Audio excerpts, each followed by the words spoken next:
우리 지난 시간에 배운 거 복습해보자. 네 번째 동물도 생각나. 10뿔 가진 이 큰 되게 동물. 무섭게 생겼어요. 이렇게. 네. 그렇게 안 해도 넌 표정 같아. 뿔 막 10개 있고. 괴물 같아. 개발 선배님. 맛있는 거 사줄게. 네, 무섭어. 잘 지냈어요? 네. 무슨 얘기들 했어요? 4가지 짐승에 대해서. 지난주에 배웠던 그 복습하고 있었군요. 네. 네, 아주 착해요. 복습을 잘 했으리라고 믿고 우리 광호 학생부터 오늘. 예. 네. 지난주에는 우리 반장부터 했었죠, 복습을? 네. 네. 갑자기 반장시킨다. 깜짝 놀랐습니다. 오늘은 우리 광호 학생부터. 네, 저희 어제 정신이 없어. 네, 저번 주에 저희는 그 4가지 동물에 대해서 배웠습니다. 그 다니엘이 꿈을 꿨고요. 4가지 동물이 나왔는데 한 동물은 사자같이 생겼고, 한 동물은 곰처럼 생겼고, 한 동물은 표범과 같이 생겼고, 또 한 동물은 형체를 알 수 없는 10가지 뿔을 이렇게 12개. 가지고 야, 입이 하나씩만 크고 막 얘기해. 하나씩만. 큰 말이 나왔. 예, 그랬습니다. 하나씩만 그것이 막 얘기해. 생각이 나네요. 4가지 짐승. 네. 그래도 그 정확히 얘기했네요. 네. 예. 자, 사자. 둘째, 곰. 곰, 셋째, 표범. 표범. 넷째, 10뿔 가진. 무섭게 생긴 하트. 그냥 10뿔이라고 합시다. 네. 형체가 좀 섞여 있었죠. 네. 예, 그 다니엘이 제일 궁금했던 게 이 짐승의 의미였고, 이 그림이 계시록에 가서 보니까 계시록 13장에 한 덩어리로 등장을 하죠. 네. 예, 하나의 덩어리로 등장을 하는데 이 궁극적인 목적지가 신성 모독이더라고요. 네. 맞죠? 네. 계시록 13장에서는 저 짐승들이 전부 한 덩어리가 돼서 어디로 올라오냐면 바다에서 올라와요. 바다. 네. 바다는 세상. 세상을 얘기합니다. 그러니까 이들이 제한적인 기간 속에 신성을 모독하는 일들을 자유롭게 하죠. 네. 이것은 결국 계시록 6장과 19장을 비교해 보니까 적그리스도. 예수 그리스도를 가장한 적그리스도. 적그리스도의 그림이었다는 것을 우리가 알 수 있었어요. 네. 이것이 지난주에 공부의 주된 골자였습니다. 따라서 우리 성도들이 오늘날 너무 성경을 안 읽죠. 그리고 그 이단들은 성경을 통전적으로 보는 것이 아니라 부분적. 부분적으로 발췌를 해서 자기들의 논리를 만들어요. 네. 그건 옳은 해석 방법이 아닙니다. 예. 항상 그 말세가 될수록 이런 성서학당 클래스를 통해서 우리 학생들이 진리의 말씀을 꽉 붙잡는 더 견고한 각오와 헌신이 있어야 돼요. 네. 그래서 네. 외국 같은 경우에는 여러분 그 평신도들 가운데도 저는 뭐 평신도 목회자 이렇게 딱히 구분하는 표현도 사실은 별로 안 좋아하지만 이제 딱히 구분을 하자면 일반 성도들 가운데 좋은 성경 공부 교사들이 많아요. 사실은 그래야 전체 기독교의 수준이 올라갑니다. 네. 우리처럼 이렇게 이쪽으로 전문적으로 일하는 사람도 좋지만은 우리 성도들 가운데 말씀을 사랑하는 운동이 일어나서 좋은 바이블 교사가 나와야 돼요. 사실은. 네. 오늘 수업 다니엘 9강 염소와 양.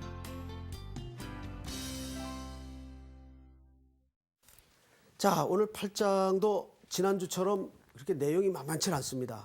그러나 또 성령께서 여러분들의 지혜를 활짝 열어주시라고 믿습니다. 네. 자, 8장 1절서부터 우리 주은 학생부터 2절씩 옆으로 교독을 합시다. 나 다니엘에게 처음에 나타난 환상 후 벨사사 왕 제3년에 다시 한 환상이 나타나니라.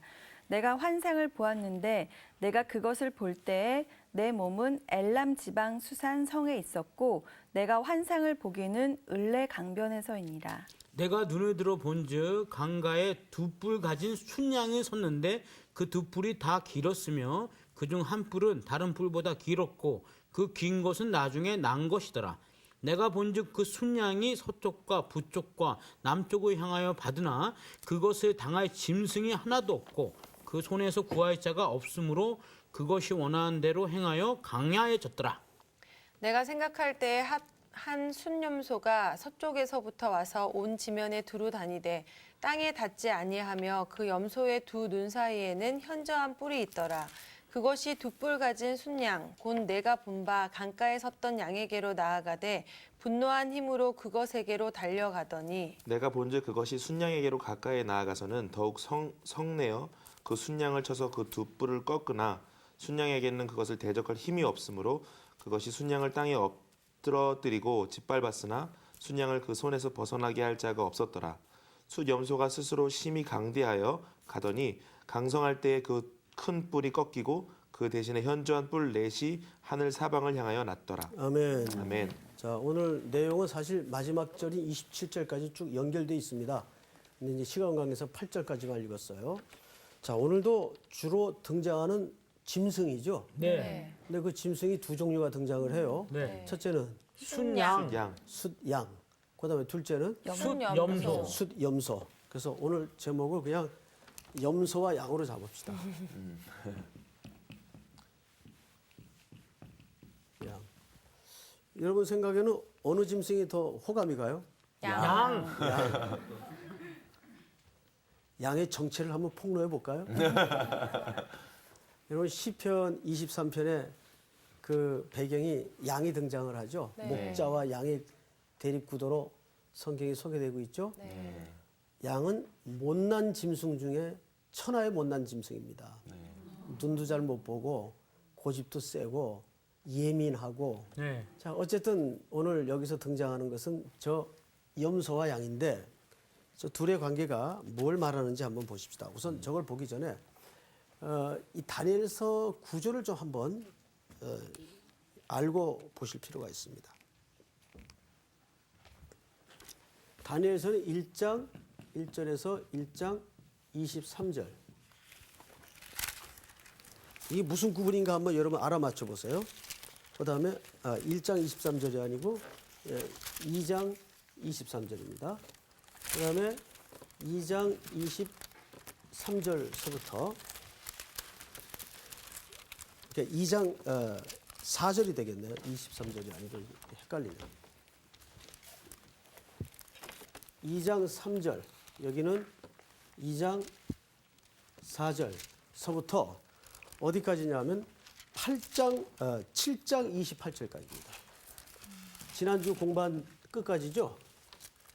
그다음에 8장 몇 절입니까? 1절서부터 끝까지입니다. 마지막까지.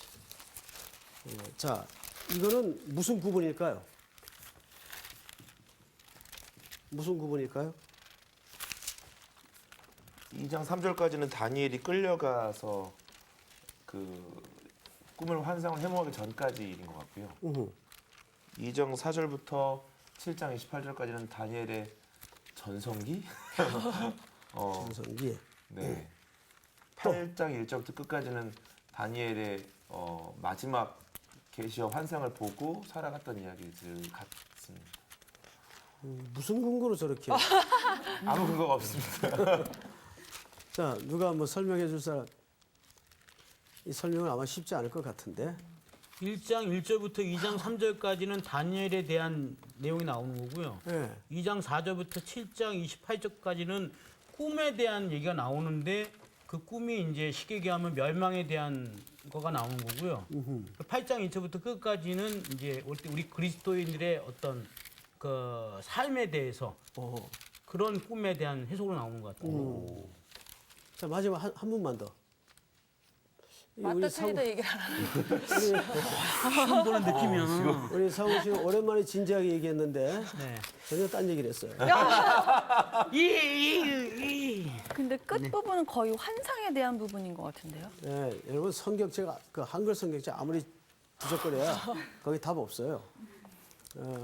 자, 여기서부터 여기까지 히브리어로 됐어요. 그다음에 우리 잘못 짚었어. 잘못 짚었어. 히브리어, 아람어, 히브리어 이렇게 돼 있어요. 그러니까 다니엘서는 두 개의 언어로 기록됐다는 거예요. 자, 그러면 상식선에서 그 당시 공용어는 어느 언어입니까? 히브리. 아람. 아람. 아람어죠. 세계적인 공용어가. 아람어. 김상훈 학생. 네? 그렇잖아요.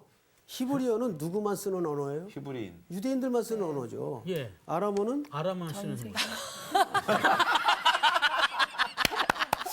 보세요. 영어는 어디만 써요? 미국만 쓰나요? 아니요. 아니요. 미국 말이죠. 네. 근데 미국만 써요? 전 세계. 가장 대척 관계에 있는 북한도 영어 공부를 해요. 왜 그렇게 하나요? 왜? 영어가 강대국이기 때문에. 공용어기 때문에, 강대국이기 때문에. 맞아요. 강대국이기 때문에. 그래서 모든 세계 시민들이 한글 공부할 날이 오기를 바랍니다. 아멘. 그래야 복음 전하기도 좀 좋죠. 네. 자, 이렇게 두 가지로 기록된 이유 중에 하나는 여기서부터 여기까지의 내용은 세계 공용어였던 아람어로 기록했다는 것은 내용 자체가 세계 경영에 대한 내용이 담겨져 있기 때문에 하나님이 세계 경영에 대한 내용을 이 부분 속에 담아 놨다고요. 그래서 이 부분은 무슨 언어로 썼어요? 아람어. 그러나 히브리어로 쓴 이 대목은 유대인들에 향한 하나님의 언약, 네. 약속을 담은 내용이기 때문에 이렇게 구분해서 언어를 달리한 겁니다. 무슨 말인지 알겠죠? 네. 자, 그리고 이제 오늘 본문으로 들어가십시다. 히브리어. 우선 지금 다니엘이 환상을 보는데 나 1절 보세요. 나 다니엘에게 처음에 나타난 환상 후. 여기 처음에 나타났던 환상이라는 것은 앞부분에 여러 차례 환상을 다니엘이 보죠. 네. 그 후 이제 또 이 환상을 보게 됩니다. 2절 내가 환상을 보았는데 내가 그것을 볼 때 내 몸은 엘람 지방 수산성에 있었고 내가 환상을 보기는 을레 강변에서니라. 자, 이게 무슨 얘기일까요? 여러분 지금 다니엘은 어디에 포로로 붙들려가 있었죠? 다니엘은 그 저기 바벨. 바벨론이요. 네. 바벨론이죠. 네. 예? 바벨론에 어린 나이에 붙들려가서 고위직을 계속 지냈죠. 네. 민첩해서 잽싸가지고 맞아요? 넘어갈 뻔했어. 예. 아닙니다. 민첩이라는 말이 뭐라 그랬죠? 하나님께 그러니까 집중하는 거죠. 하나님께 하나님이 영에 붙들린 상태라 그 말이에요. 그러니까 하나님께 예민하고 집중했겠죠. 그래서 바벨론에 고관을 지냈어요. 고관. 총리로 지냈단 말이에요. 근데 지금 8장쯤에서 지금 다니엘이 이 환상을 본 지역이 어디예요? 엘람 지방. 수산성. 정확히 성경에 있는 대로 을레 불러보세요. 강변에서 엘람 지방 환상을 보기에는 수산성. 엘람 지방 수산성. 수산성. 그다음에 정확한 조금 더 좁혀서 을레 읽죠. 강변. 을레 강변. 무슨 강변? 을레 강변. 을레가 아니에요. 을레 있는데. 자, 여기 보세요. 을레 강변, 을레 강변. 을레. 이게 이제 외래어다 보니까 조금 표기상에 오류는 있을 수 있어요. 근데 여기가 어딘지 아십니까? 처음 들어보죠? 네. 이런 거예요. 바벨론이 우리나라 부산쯤 된다면 이 지역은 일본의 나고야. 그러니까 이 지역은 메데바사 지역이에요. 저곳은 바벨론이에요. 그러면 지금 다니엘은 어느 나라 고관이에요? 바벨론. 바벨론의 고관이에요. 근데 지금 환상 속에 자기가 어디가 있어요? 메데바사. 바벨론 고관이 여기 가 있을 수 있나요? 아니요. 그렇지. 근데 성경에 지금 가 있잖아요. 이건 환상이니까요. 그렇지. 꿈이니까요. 예, 그걸 속으면 안 돼요. 제가 지난 시간에 또 속을 뻔했네. 어디 갔다 왔다고요? 덴버 갔다 왔다 그랬잖아요. 네. 어디 안에서? 꿈속에서. 꿈속에서. 콜로라도 덴버에 갔다 왔어요. 커피 마시러 갔다. 예, 커피집에도 갔다 왔고 마찬가지예요. 여기서 환상을 보한 현장은 내용은 메데바사 지역의 엘람 지방 수산성 을레 강변이지만 지금 바벨론에 이가 머물러 있으면서 저 환상을 보았다고요. 그 개념을 헷갈리면 안 돼요. 네. 그래서 많은 분들이 이게 환상이라는 큰 틀을 보지 못하고 아니 바벨론 고관이 왜 메데바사 지역에 가 있냐 말도 안 된다. 글로 또 끌려갔나? 뭐 자꾸 이런 식으로 이 오해를 할 수 있기 때문에 이걸 짚어드린 겁니다. 네. 자, 3절. 내가 눈을 들어 본즉 강가에 두 뿔 가진 오늘 주제가 나오죠. 뭐가 나오죠? 순양. 순양이 나와요. 자, 이제 순양에 대해서 동물이 계속 나온다, 그렇지? 뭐라고요? 계속 동물이 계속 나오는데요. 동물이 계속 동물이 나온다. 골고루 나오네요. 네. 네. 뭐 그래서 뭐 불만 있어요? 자, 보십시다. 그렇게 보여주시는데 어떻게? 숫양이 등장을 하는데 이 숫양이 어디를 향하나 잘 보세요. 3절. 그 두 뿔이 다 길었는데 그중 한 뿔은 다른 뿔보다 길었고 그 긴 것은 나중에 난 것이었더라. 숫양에게 뭐가 있다고요? 두 뿔. 두 뿔이 있어요. 근데 한 뿔이 길어요. 이게 수양이 뿔이 있으면 이게 이제 양 얼굴장 합시다. 양이다. 토끼다. 토끼다. 와서 직접 그려. 그러지 마. 뿔이 두 개가 있죠. 네. 근데 길이가 달라요. 그죠? 근데 처음 난 게 길어요, 나중 난 게 길어요. 나중에 나중에. 예, 요거는 메대와 바사를 얘기합니다. 제가 시간마다 이 두 나라에 대해서 이 두 나라가 나중에 어디로 합병이 된다고요? 바사가 바사. 그렇죠. 바사로 합병이 돼요. 바사 제국이 나중에 등장한 제국입니다. 항상 나중에 등장한 제국이 점령을 하죠. 그리고 세계를 또 제패하고 또 지고 또 새로운 열강이 일어나고 해서 이 두 뿔은 그렇게 메대와 바사가 일어났는데 바사가 결국은 한 뿔을 마저 통합해서 먹어버리죠. 자, 그런데 성경을 또 보십시다. 4절. 내가 본즉 그 숫양이 서쪽, 북쪽, 남쪽을 향하여 받으나 그것을 당할 짐승이 하나도 없고 그 손에서 구할 자가 없으므로 그것이 원하는 대로 행하고 강하여졌더라. 드디어 이제 바사 제국은 또 다른 말로 무슨 제국이라고요? 역사 속에 페르시아. 페르시아. 그 페르시아에 얽힌 야화 전설 많죠. 예. 이 바사 제국이 서쪽, 북쪽, 남쪽으로 진격을 하는데 당할 나라가 없어요. 그러니까 드디어 이제 바벨론에서 패권이 넘어가는 겁니다. 이 세계가 엄청난 격변기 속에 들어가는 거예요. 여러분 잘 보시면 지금 근래 한 10년 사이에 세계 패권이 서서히 움직이죠 지금. 러시아가 소비에트 유니언이 해체가 되면서 무너졌어요. 과거에는 어떻게 양강 구도를 이루었는가 하면 냉전 시대라고도 했었는데 미국과 소비에트 유니언, 소련이라고 그래요. 소련. 그 소련이 소비에트 유니언이라는 말이에요. 이 두 개가 양 세계 중심의 축을 이루었어요. 근데 어느 날 고르바초프 시절에 이 러시아가 지금은 러시아죠. 이 소비에트 유니언이 해체가 됩니다. 이게 꿈 같은 기적이에요. 해체가 되면서 또 동독 서독이 하나가 되면서 세계가 엄청난 격변을 겪어요. 그러니까 어느 누구도 소련 연합이 무너지리라고 생각한 세계 시민이 없었어요.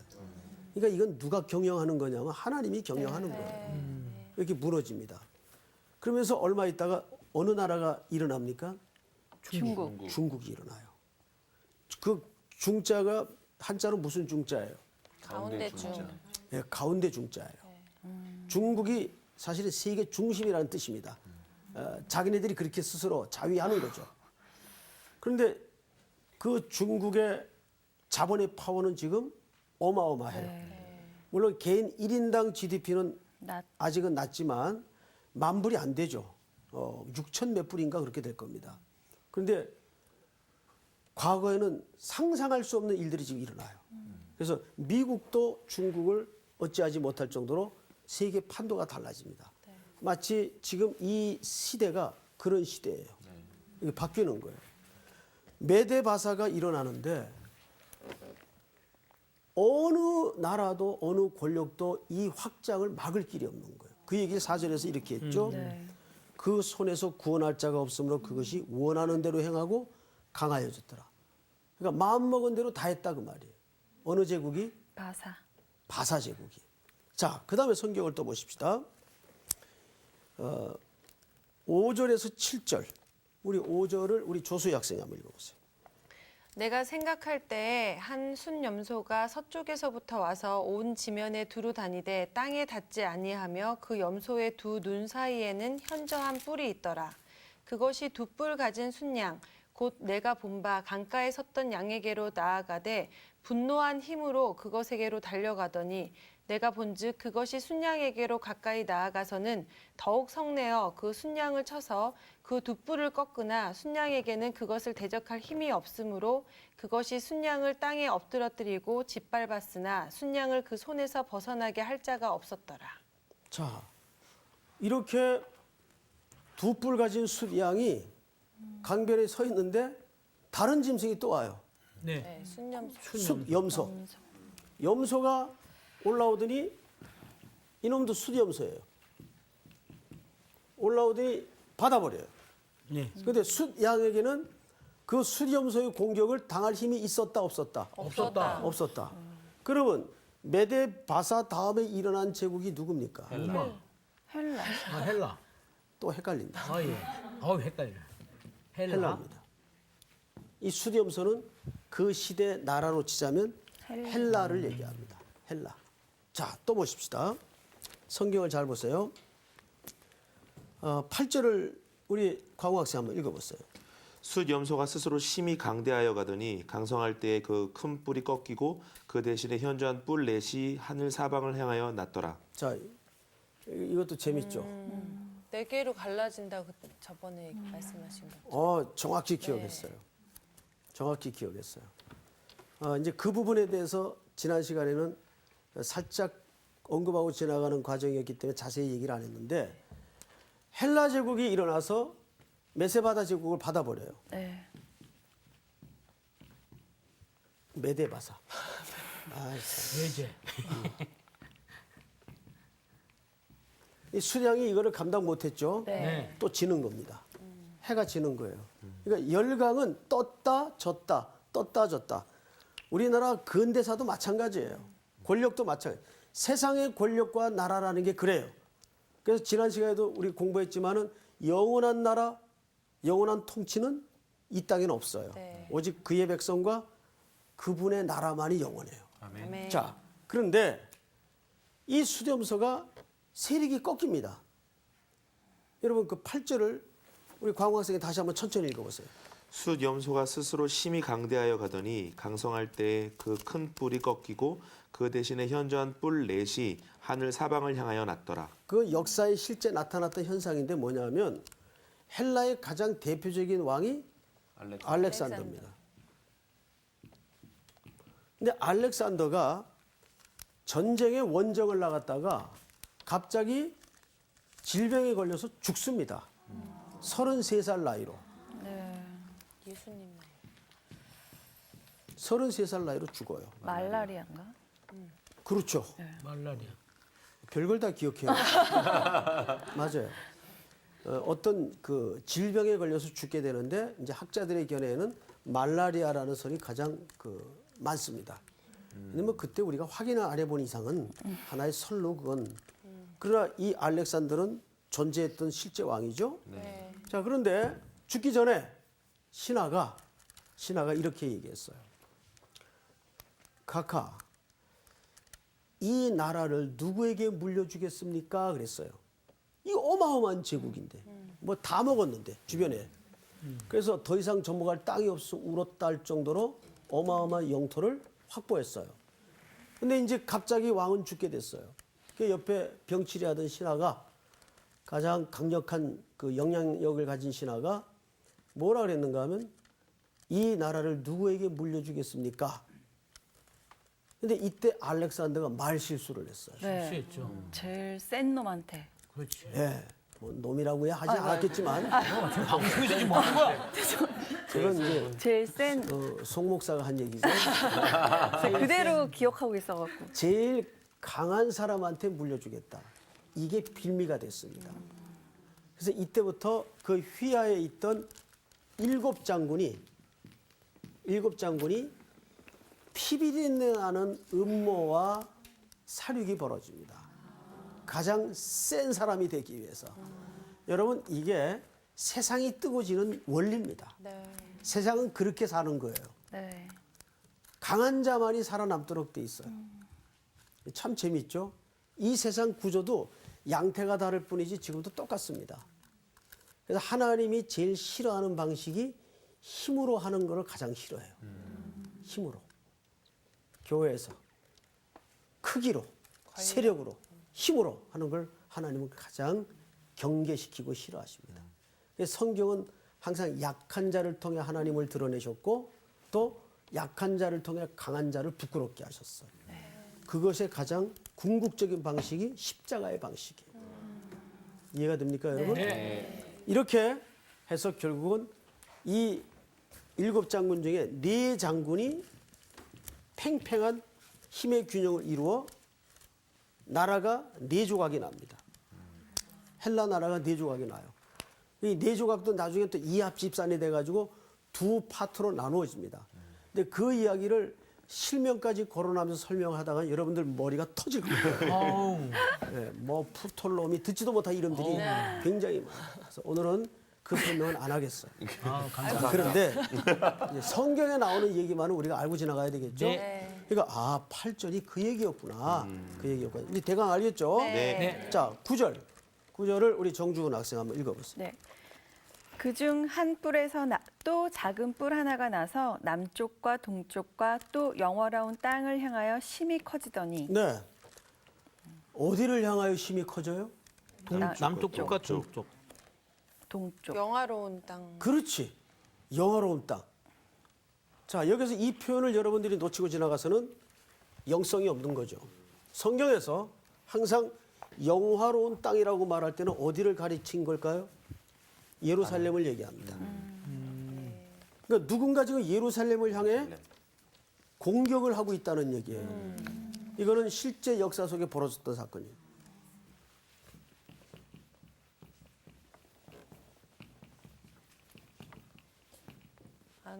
안티오크. 그 이름이에요? 이름이에요. 안티오코스 에피파네스. 에피파네스. 근데 이 에피파네스가 에피마네스. 이 발음이 유사하기 때문에 잘 보세요. 에피마네스로 불리우기도 했어요. 자, 그런데 보세요. 요거는 일반인들이 부르는 호칭이었는데 에피마네스는 유대인들이 불렀어요. 이렇게 이름을 슬쩍 바꿔가지고. 요거를 말놀이라 그러죠.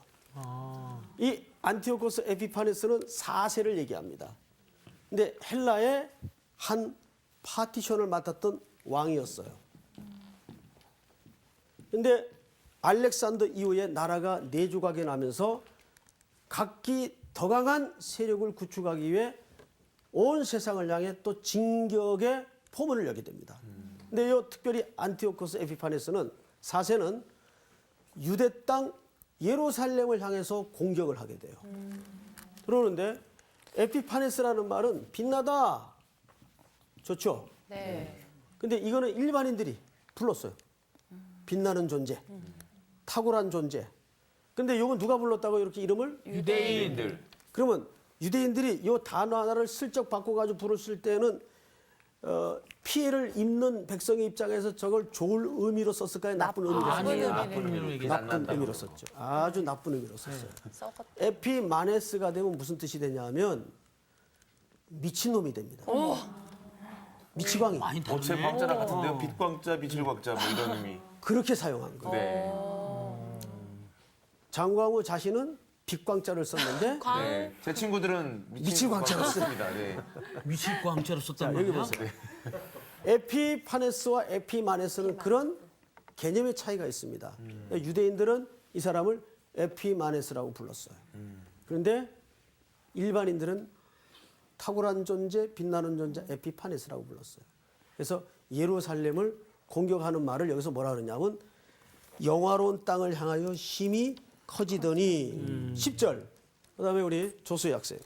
그것이 하늘 군대에 미칠 만큼 커져서 그 군대와 별들 중에 며칠 땅에 떨어뜨리고 그것들을 짓밟고 또 스스로 높아져서 군대의 주제를 대적하며 그에게 매일 드리는 제사를 없애버렸고 그의 성소를 헐었으며 그의 악으로 말미암아 백성이 매일 드리는 제사가 넘긴 바 되었고 그것이 또 진리를 땅에 던지며 자의로 행하여 형통하였더라. 자, 바로 그 유명한 예루살렘 성전 회파 사건입니다. 이때 쓰임 받았던 장군이 아폴로니우스라는 장군이에요. 이 왕의 휘하에 또 장군이 있었겠죠? 선봉했었던 아폴로니우스. 뭐 이런 이름은 그냥 한번 듣고 말아도 됩니다. 이 장군이 에피파네스 4세의 명령을 받아서 유대 땅을 공격해 들어가고 성전을 회파하는데 얼마나 악한 짓을 했는가 하면 유대인들이 제일 싫어하는 고기가 뭐예요? 돼지고기. 돼지고기를 그 제단에다가 바칩니다. 그리고 거기다가 우상 신전을 만들어 버려요. 이게 아주 유명한 사건이죠. 역사에 기록되는 유명한 사건이죠. 그리고 할례를 금지하고 성경도 읽지 못하고 소유도 하지 못하게 만들고 예배가 끊어진 거예요. 아주 끔찍한 사고가 벌어진 겁니다. 자, 그다음에 성경을 또 보십시다. 그 다음 절부터 우리 김상원 학생. 그의 악으로 말미암아 백성이 매일 드리는 제사가 넘긴 바 되었고 그것이 또 진리를 땅에 던지며 자의를 행하며 형통하였더라. 내가 들은즉 형통하였더라는 말은 좋은 뜻일까요? 나쁜 뜻일까요? 나쁜 뜻입니다. 나쁜 뜻이죠. 그 다음 절 읽어보세요. 내가 들은즉 한 거룩한 이가 말하더니 다른 거룩한 이가 그 말하는 이에게 묻되 환상에 나타난 바 매일 드리는 제사와 망하게 하는 죄악에 대한 일과 성소와 백성이 내진 바 되며 짓밟힐 일이 어느 때까지 이를꼬 하매 그가 내게 이르되 2300 주야까지니 그때의 성소가 정결하게 되리라 하였느니라. 네, 2000 며칠이요? 300 주야. 2300 주야. 주야. 여러분 2300 주야를 절반으로 나누면 얼마가 됩니까? 빨리 계산하세요. 150. 얼마요? 1150. 1150이죠. 네. 이 1150이 어떤 일자를 얘기하냐면 정확하게 이 에피파네스가 공격을 해서 이 성전이 회복되기까지의 기간을 얘기합니다. 정확하게. 그러니까 하나님의 말씀은 1.1억도 땅에 거저 떨어뜨리는 법이 없어요. 그럼에도 불구하고 우리가 하나 중요한 큰 그림이 뭐예요? 역시 그 고난마저도 영원했다, 일시적이었다. 제한적이었다 그 말이에요. 이 땅에는 영원한 게 없어요. 자, 이제 15절 보십시다. 나 다니엘이 이 환상을 보고 그 뜻을 알고자 할 때 사람 모양 같은 것이 내 앞에 섰고 16절 시작. 내가 들은즉 을레가 두 언덕 사이에서 사람의 목소리가 있어 외쳐 이르되 가브리엘아 이 환상을 이 사람에게 깨닫게 하라 하더니 그가 내가 선 곳으로 나왔는데 그가 나올 때 내가 두려워서 얼굴을 땅에 대고 엎드리매 그가 내게 이르되 인자야 깨달아 알라 이 환상은 정한 때 끝에 관한 것이니라. 무슨 얘기입니까? 여기 두 가지를 정확히 이해하셔야 돼요. 이 환상은 영원하다는 겁니까? 정한 때가 있다는 겁니까? 정한 때가 있어. 정한 때가 있어요. 그리고 중요한 것은 말세에 관한 징조를 얘기하는 겁니다. 끝에 관한 일이다.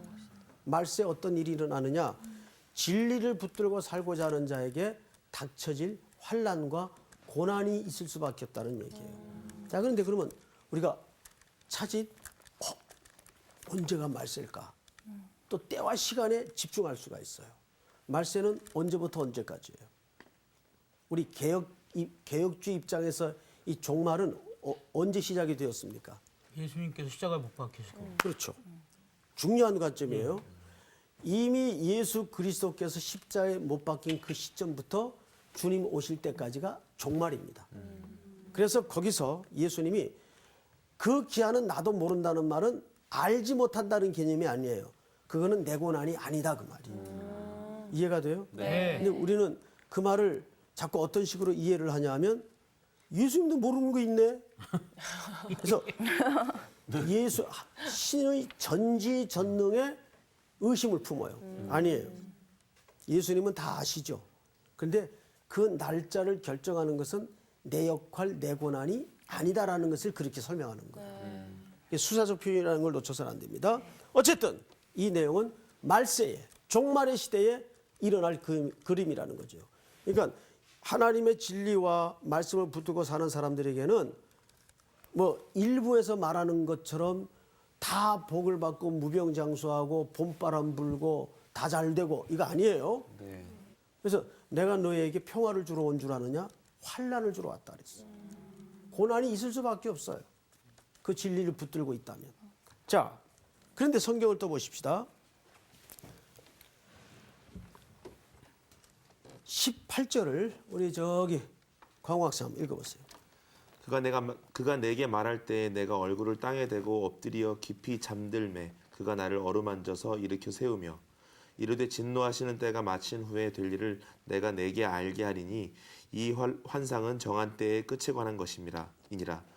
내가 본 바 두 뿔 가진 숫양은 곧 메대와 바사의 왕들이요. 여기 어떻게 정확히 해석을 하죠? 메대와 바사. 아까 선생님이 설명을 했죠? 네. 예. 그다음에 또 읽어보세요. 털이 많은 숫 염소는 곧 헬라 왕이요 그의 두 눈 사이에 있는 큰 뿔은 곧 그 첫째 왕이요. 그 첫째 왕이라는 것은 바로 강력했던 누굽니까? 그렇습니다. 알렉산더. 계속 읽어보세요. 이 뿔이 꺾이고 그 대신에 네 뿔이 났은즉 그 나라 가운데에서 네 나라가 일어나되 그의 권세만 못하리라.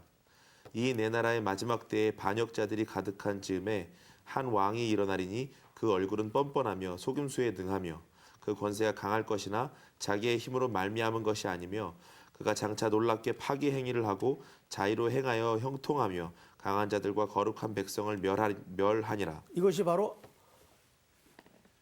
안티오코스 에피파네스의 4세의 만행을 예고하는 설명이었습니다. 네. 이제 무슨 말인지 연결이 다 됩니까? 네. 예. 그다음에 마지막으로 우리가 한 군데를 더 보십시다. 25절부터 전체가 한 음성을 읽겠습니다. 시작. 그가 꾀를 베풀어 제 손으로 속임수를 행하고 마음에 스스로 큰 체하며 또 평화로운 때에 많은 무리를 멸하며 또 스스로 서서 만왕의 왕을 대적할 것이나 그가 사람의 손으로 말미암지 아니하고 깨지리라. 자, 이게 무슨 얘기냐면 결국 그렇게 만왕의 만주를 대적하던 자들이 어떻게 멸망당할 것인가를 암시하고 있는 건데 26절 이어서 시작. 이미 말한 바 주야에 대한 환상은 확실하니 너는 그 환상을 간직하라. 이는 여러 날 후에 일임이라 하더라. 이에 나 다니엘이 지쳐서 여러 날 앓다가 일어나서 왕의 일을 보았느니라. 내가 그 환상으로 말미암아 놀라고 그 뜻을 깨닫는 사람도 없었느니라. 여기 놀랐다라는 말은 경기를 동반한 깨달음을 얘기합니다. 그러니까 다니엘에게 보여준 하나님의 꿈이 이 역사의 경영에 대해서 너무 엄청난 일들이기 때문에 몸이 아팠어요. 몸이 여러 날 알아 누울 정도로 그 말씀의 충격은 대단했어요. 그런데 이제 오늘의 결론입니다. 하나님께서 중요한 건 뭐냐면 한 사람에게 한 민족의 꿈과 비전을 주죠. 근데 가만히 놀던 사람에게 꿈과 비전을 주나요? 아니요. 아닙니다. 구약에 보면 대표적인 인물이 누구예요? 꿈 하면 요셉. 요셉이죠. 요셉이 꿈을 꿔요. 근데 몇 살에 꿈을 꿉니까? 17. 어렸을 때. 근데 왜 요셉에게 줬을까요? 요셉이 이뻐서? 요셉이 무슨 옷을 늘 입고 있었죠? 색동. 채색 옷은 누가 입습니까? 왕의 그러니까 아니 대를 장다권 요셉이 장자예요? 아니죠. 아닌데. 아니잖아요. 이 채색 옷은 히브리 전통에 의하면 하나님의 말씀 공부를 착실히 하고 잘하는 아들에게 입혀요. 그 아들에게 유업을 물려준다고요. 이해하시겠어요? 그러니까 요셉은 이미 무슨 훈련이 돼 있었던 겁니까? 말씀 공부가 됐어요. 말씀 공부가 돼 있었던 거예요. 하나님의 말씀을 붙든 자에게 꿈을 보여줘요. 다니엘이 먼 나라에 가서도 하루에 3번씩 고향 창문을 열고 기도하고 말씀을 붙들고 있었기 때문에 민첩한 자가 될 수 있었고 이 민첩했던 자에게 하나님의 꿈을 보여준 거예요. 이해하시겠습니까? 그러니까 말씀 공부해야 되겠죠. 네. 성사학당 열심히 공부하시기 바랍니다. 와우. 오늘 공부는 끝!